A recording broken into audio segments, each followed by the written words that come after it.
إن الحمد لله نحمده ونستعينه ونستغفره ونعوذ بالله من شرور أنفسنا ومن سيئات أعمالنا من يهده الله فلا مضل له ومن يضلل فلا هادي له وأشهد أن لا إله إلا الله وحده لا شريك له وأشهد أن محمدا عبده ورسوله صلى الله عليه وعلى آله وأصحابه والتابعين لهم بإحسان إلى يوم الدين وسلم تسليما أما بعد. Të gjitha lavdërimet I takojnë Allahut Azza wa Jall. Atë lavdërojmë, ndihmë dhe falje vetëm prej Tij kërkojmë. I kërkojmë mbrojtje Allahut nga e keqja vetëve tona dhe punëve tona. Atë që udhëzon Allahu nuk ka kusht ta humbë, ndërsa atë që e humbi nuk ka kusht ta udhëzojë. Dëshmoj se nuk ka të adhuruar tjetër me të drejtë përveç Allahut vetëm parta. Po ashtu dëshmoj se Muhamedi sallallahu alaihi wasallam është rob dhe I dërguari I Tij.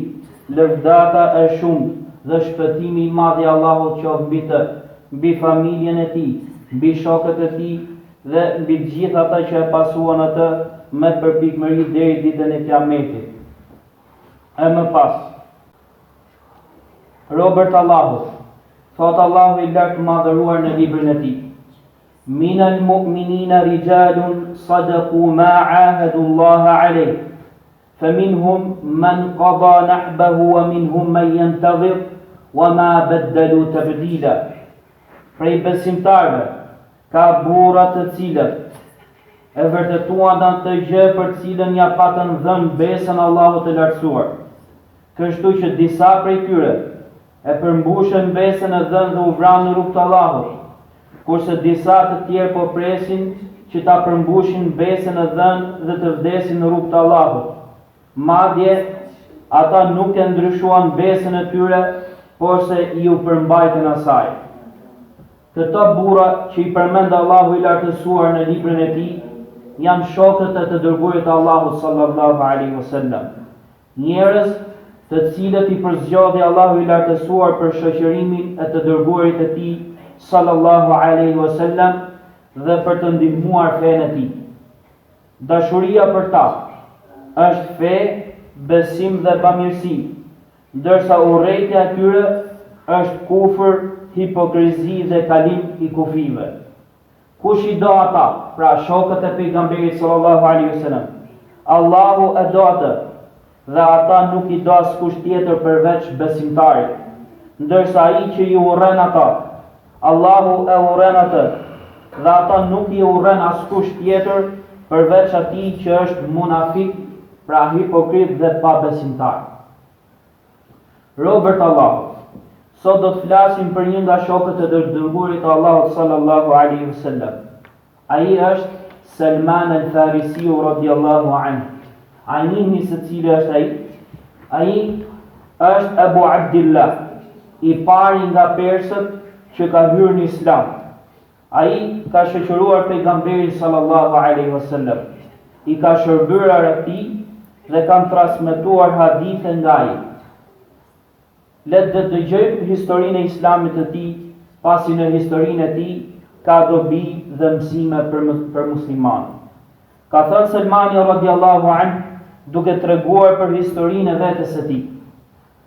Thot, unë isha një burr persian prej banorëve të qytetit të Asbahanit, prej banorëve të një fshati të tij, I cili quhej Xhejje, ndërsa babai im, Dihkani, ishte I pari I tij, domethënë ishte I pari I fshatit.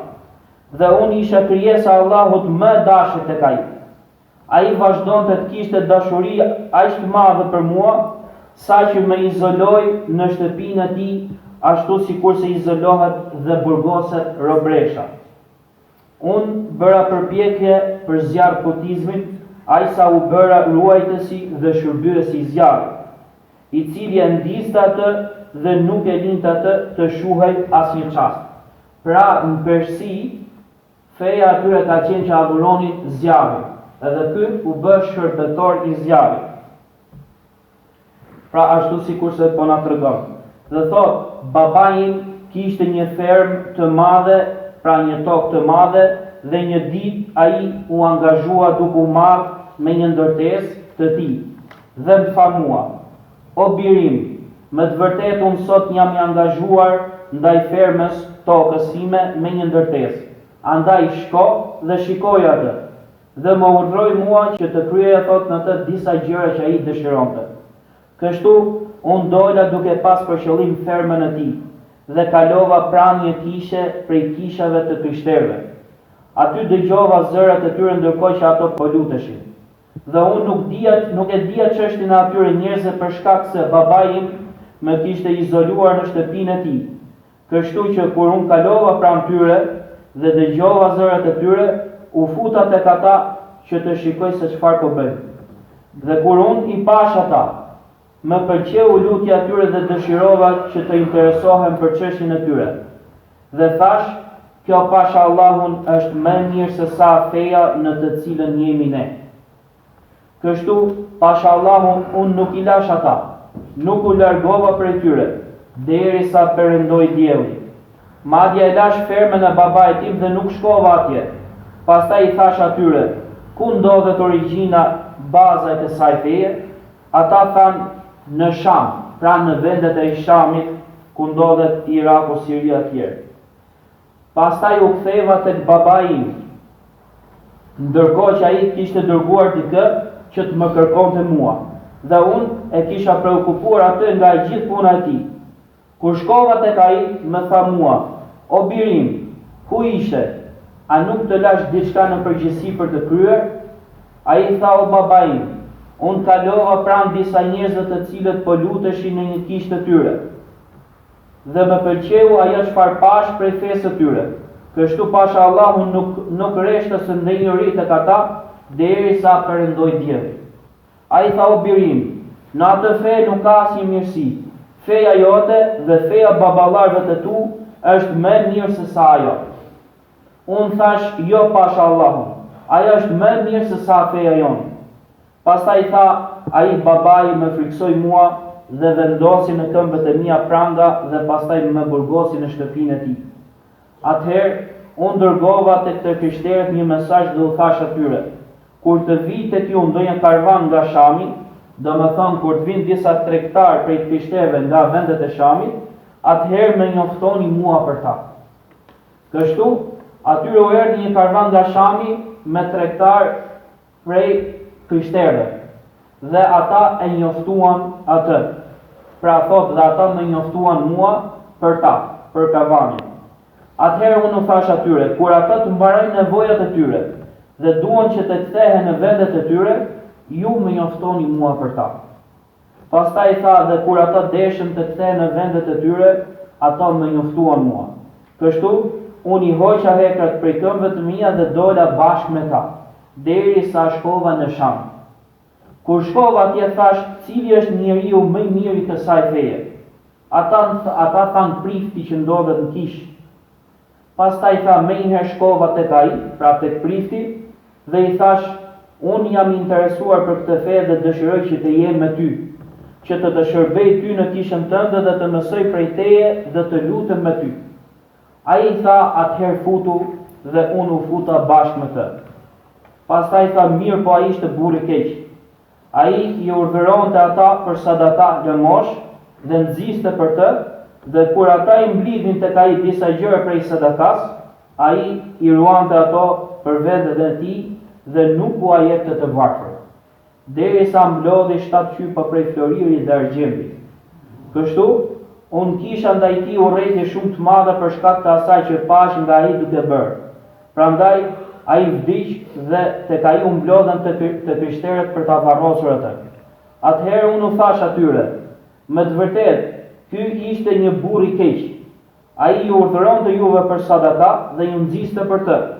Dhe kur ju ja sillnit atë sadakan atij, ai e ruante atë për veten e vet dhe nuk u jepte pra të varfëve, nuk u jepte të varfëve prej sadakas asgjë. Ata thanë: kush të bëri me dije ty në lidhje me të, pra nga ti? Unë thash: unë do t'ju drejtoj juve për tek thesari i tij. Ata thanë: atëherë na oriento për tek ai. Pastaj tha: atëherë unë u tregova atyre vendin e tij, pra vendin e thesarit. Pastaj ata nxorën prej tij 7 qypa të mbushura plot me flori dhe argjend. Pastaj ata sollën një burr tjetër dhe e vendosën në vendin e tij, domethënë e vendosën në vend të atij priftit që vdiq. Kështu Selmani radiallahu anhu vazhdon të tregoj pra me detaje historinë dhe rrugtimin e tij që ndoqi në bazë të këshillës dhe porosisë që mori nga ky njeri i mirë që erdhi në vend të priftit. Dhe kështu ai vazhdoi të shpërngulej sa në një vend në tjetrin, sa në një qytet në tjetrin, derisa në fund erdhi tek një burr në qytetin që quhet Ammuria, i cili në momentin e vdekjes i thot: "O birim, pashallahu nuk ka ndonjë njeri që të jetë në fenë në të cilën ishim ne, e që pastaj të urdhëroj të shkosh tek ai. Porse ty të ka zënë koha e një pejgamberi i cili do të dërgohet me fenë e Ibrahimit dhe që do të dalë në tokën e Arabëve, duke emigruar midis dy tokave të zeza, ku midis tyre ka palmë. Ai ka shenja që nuk janë të padukshme. E ha dhuratën, nuk e ha sadakan dhe midis shpatullave të tij ka vulën e pejgamberisë. Andaj, nëse mundesh të shkosh në ato vende, bëje." Pastaj vazhdon të tregoj lidhjen e tij me disa tregtar me të cilët ai era dakord që ta çojnë atë në tokën e Arabëve dhe se ata e mashtruan atë dhe e shitën atë për rob, pra për skllav tek një çifut. Ku më pas atë e bleu një burr nga fisi i Beni Kurejvas. Beni Kurejva ishte fis i qifutëve, i cili e mori me vete në Medine, ku edhe qëndroi derisa Allahu i zbriti shpalljen të dërguarit të tij sallallahu alaihi wasallam në Mekë. Dhe më vonë kur i dërguari Allahu sallallahu alaihi wasallam emigroi në Medinë, Selmani radiallahu anhu tregon duke thënë: "Pasha Allahun, unë isha në majtë të një palme të zotriut tim, po bëja aty disa punë, ndërsa zotriu im ishte i ulur. Ndërkohë pa pritur vjen një djalë i xhaxhait të tij, derisa ndaloi tek ai dhe tha: Allahu i vraf bit e Qailes, domethënë bit e fisit Aus dhe Khazraj, dy fise në atë kohë në Medine. Ata tani janë mbledhur në Kuba, tek një burr që ka ardhur tek ata sot nga Meka, pretendojnë se ai është pejgamber." Thot Selmani radiallahu anhu: "Kur e dëgjova atë, mua më zun të dridhurat aq sa mendova se do të bie mbi zotriun tim. Pastaj tha, zbrita nga palma dhe fillova t'i them djalit të xhaxhait të tij, çfarë po thua? Atëherë zotriu im u nxedhi me goditi me një shoplak të rënd. Pastaj tha, ç'punë ke ti me këtë? Shko te puna jote." Kurse unë thash asgjë, desha vetëm të vërtetoj se çfarë tha. Thot Selmani radiallahu anhu: "Unë kisha diçka nga hurmat që i kisha mbledhur." Pra tani Selmani radiallahu anhu tregon se si ka shkuar tek pejgamberi alayhis salam për të vërtetuar 3 shenjat e pejgamberisë së tij që ja tregoi prifti pak më parë që e përmendëm. Thot, unë kisha diçka nga hurmat që i kisha mbledhur dhe kur erdhi mbrëmja, i mora ato dhe shkova tek i dërguari i Allahut, ndërkohë që ai ndodhej në Kuba dhe hyra tek ai. Pastaj i thash, vërtet ka marrë vesh se ti je një njeri i mirë dhe me ty janë disa shokë të tu të huaj dhe nevojtar, ndërsa kjo është diçka që unë e kisha për sadaka. Kështu që unë e pash atë se ju e meritoni më shumë atë se ndonjë tjetër veç teje. Pastaj ja afrova atij atë, kurse i dërguari Allahut sallallahu alaihi wasallam i tha shokëve të tij, hani, dhe vetë ndali dorën e tij dhe nuk hëngri. Pra një nga shenjat e pejgamberisë së tij ishte që nuk e hante sadakan. Atëherë unë thash me vete, kjo është një, domethënë është një shenjë. Pastaj ika prej tij dhe më pas mblodha diçka, domethënë prej hurmave, ndërkohë që i dërguari Allahut sallallahu alaihi wasallam u zhvendos në Medinë. Kurse unë shkova tek ai me atë çfarë kisha mbledhur. Dhe i thash atij, vërtet unë të pash ty që nuk e ha sadakan, ndërsa kjo është një dhuratë me të cilën po të nderoj. Atëherë i dërguari Allahu sallallahu alaihi wasallam hëngri prej saj dhe urdhroi shokët e tij që të hanë me të dhe ata hëngrën bashkë me të. Atëherë unë thash me vete, këto u bën dy. Pra u bën dy shenja prej shenjave të pejgamberisë. Pastaj shkova tek i dërguari Allahut sallallahu alaihi wasallam, ndërkohë që ai ishte në Baqi al-Qarqad. Pra do më thënë në varresat e Baqijës. Ai kishte ndjekur një xhenazë të shokëve të tij dhe kishte mbi vete dy mbulesa dhe po qëndronte ulur tek shokët e tij. I dhash selam, pastaj erdha rrotull duke parë tek shpina kurrizi i tij. Vallë, a do ta shikoj vulën të cilën ma kishte përshkruar shoku im? Kur i dërguari Allahut më pa mua, unë i kërkova atij që të kthehet mbrapa. Ai e kuptoi se unë po kërkoja të vërtetoj diçka që më ishte përshkruar. Kështu, ai e hoqi ridan nga shpina e tij, domethënë mbulesën që kishte mbuluar shpinën e tij, e hoqi dhe unë pash vulën dhe e njohta atë. Pra pa vulën e pejgamberisë dhe e njohta atë thotë. Dhe me njëherë u hodha mbi të duke puthur dhe duke qartë.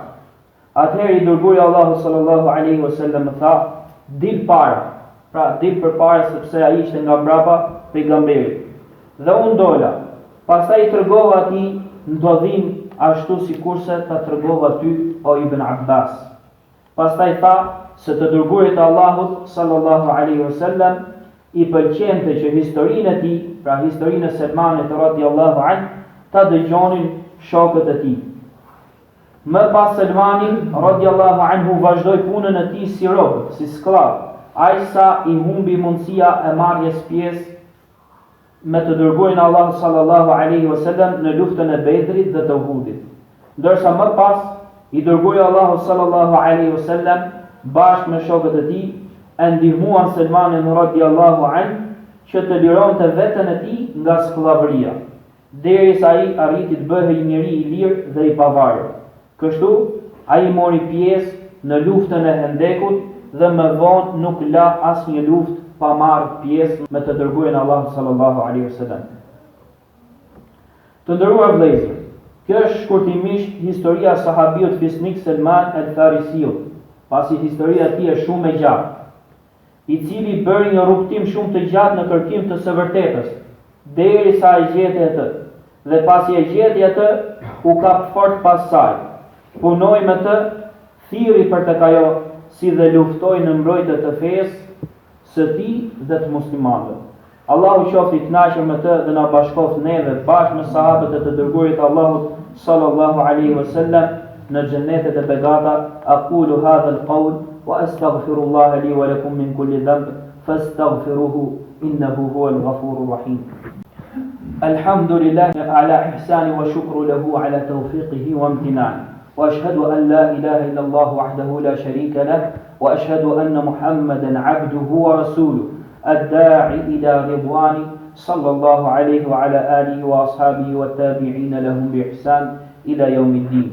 Robert Allahut, deret e Selman el-Farisiut janë shumëta. Ndërto përmendim se ai ishte dhënës i mendimit për hapjen e Hendekut rreth Medinës, për mbrojtjen nga idhujtarët e Mekës, të cilët erdhën për të sulmuar të dërguarin e Allahut sallallahu alaihi wasallam dhe shokët e tij, e që dështuan për shkak të këtij Hendeku të madh dhe për shkak të frikës që Allahu i lartësuar u hodhi në zemrat e tyre. Po ashtu përmendim se kur Muadh ibn Jabelit radhiyallahu anhu i erdhi vdekja, atij ju tha: "O Abu Abdurrahman, na porosit, na këshillo." Ai tha: "Më ulni." Pastaj tha: "Më të vërtet dija dhe besimi janë në vendin e vet, kush dëshiron që t'i kërkoj ato." Duke e thënë këtë 3 herë.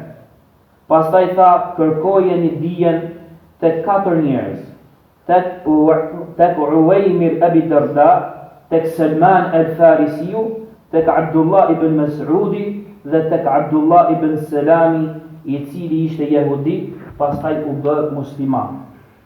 Pasi unë kam dëgjuar të dërguarin e Allahut sallallahu alaihi wasallam duke thënë: "Innahu ashiru ashara fil janna." Vërtet ai është i 10 të 10-ve në xhennet. Pra, ai orientoi që të merret dia tek Salman al-Farisiu radhiyallahu anhu. Dhe kjo tregon për vlerën e madhe të tij. Kurse sa i përket këshillave të tij, pra këshillave të Salman al-Farisiut, ato janë të shumta. Ndërto përmendim se Salman radhiyallahu anhu ka thënë: "Aktharu an-nasi dhunuban yawm al-qiyamah, aktharuhum kalaman fi ma'siyati Allah azza wa jalla." Njerëzit që kanë më shumë të gjunahe ditën e Kiametit janë ata të cilët kanë folur më shumti në kundërshtim ndaj Allahut të fuqishëm e të madhëruar. Dhe të vërtetën e ka thënë Salmani radhiyallahu anhu, pasi gjunahet më të shumta janë nga gjuha. Për këtë arsye i dërguari Allahut sallallahu alaihi wasallam ka thënë: "Man kana yu'minu billahi wal yawmil akhir falyaqul khayran aw liyasmut." Kush beson Allahun dhe ditën e fundit, le të flasë mirë ose të hesht. Po ashtu ka thënë sallallahu alaihi wasallam: "Man yadman li ma bayna lihyehi wa ma bayna rijlayhi admanu lahu al-janna." Kush më garanton mua atë çfarë ka midis dy mjekrave, do më thënë gjuhën, dhe atë çfarë ka midis dy këmbëve, unë i garantoj atij xhenetin. Po ashtu prej këshillave të tij është se një burr erdhi tek Salmani radhiyallahu anhu dhe i tha: "Më këshillo." Salmani radhiyallahu anhu tha: "La takallam, mos fol." Ai tha: "Ai që jeton me njerëzit nuk mundet që të mos flas." Salmani radhiyallahu anhu tha: "Fa in takallamta fatakallam bihaqqin aw iskut." Nëse flet, fol me hak, me të vërtetën, ose hesht. Ai tha: "Ma shto këshillën." Salmani radhiyallahu anhu i thot: "La taghdab, mos u nxeh." Ai tha: "Vërtet mua më ka plon ajo çfarë nuk e përmbaj dot." Salmani radhiyallahu anhu tha: "Fa in ghadibta fa amsik lisanaka wa yadak." Nëse nxehesh, ndale gjuhën tënde dhe dorën tënde. Ai tha: "Ma shto këshillën." Salmani radhiyallahu anhu i thot: "La tulabisin nas, mos u përziej me njerëzit." Ai tha: "Ai që jeton me njerëzit nuk mundet që të mos përzihet me ta." Salmani radhiyallahu anhu i thot: "Fa in labastahum fasduq al-hadith wa addi al-amana." Nëse përzihesh me ta, atëherë thuaje të vërtetën dhe përmbush amanetin. Po ashtu prej këshillave të tij është se ai ka thënë: "Inna li rabbika alayka haqqan wa li ahlika alayka haqqan wa li jasadika alayka haqqan. A'ti kulli dhi haqqin haqqahu." Më të vërtetë, Zoti yt ka të drejtë ndaj teje, familja jote ka të drejtë ndaj teje, trupi yt ka të drejtë ndaj teje. Jepi çdo kujt që i takon të drejtën e vet. Pra, këto janë disa këshilla të vyra të Salman al-Farisiut radhiyallahu anhu, të cilat janë trashëguar brez pas brezi nga dietarët e umetit. Andaj, le të përfitojmë duke i zbatuar në praktikë ato, pasi kjo dije e dobishme dhe këto këshilla, nëse nuk vihen në punë, nuk ka dobi dhe janë si pema pa fruta. I lutëm Allahut të lartësuar të na bëjë prej atyre që ndjekin shembullin e sahabëve dhe që punojnë me dijen e tyre, dhe së fundmi mos harroni të luteni për pejgamberin ton, pasi Allahu i lartësuar thot në librin e tij: "Inna Allaha wa malaikatahu yusalluna 'alan nabi, ya ayyuhalladhina amanu sallu 'alayhi wa sallimu taslima." Me të vërtetë Allahu dhe melajket e tij e lavdrojnë pejgamberin, o ju të cilët keni besuar, lutuni dhe kërkoni shpëtim për të. Allahumma salli ala Muhammad wa ala ali Muhammad kama sallaita ala Ibrahim wa ala ali Ibrahim innaka Hamidun Majid. Allahumma barik ala Muhammad wa ala ali Muhammad kama barakta ala Ibrahim wa ala ali Ibrahim innaka Hamidun Majid. Rabbana atina fid dunya hasana wa fil akhirati hasana wa qina adhaban nar. Walhamdulillahi rabbil alamin.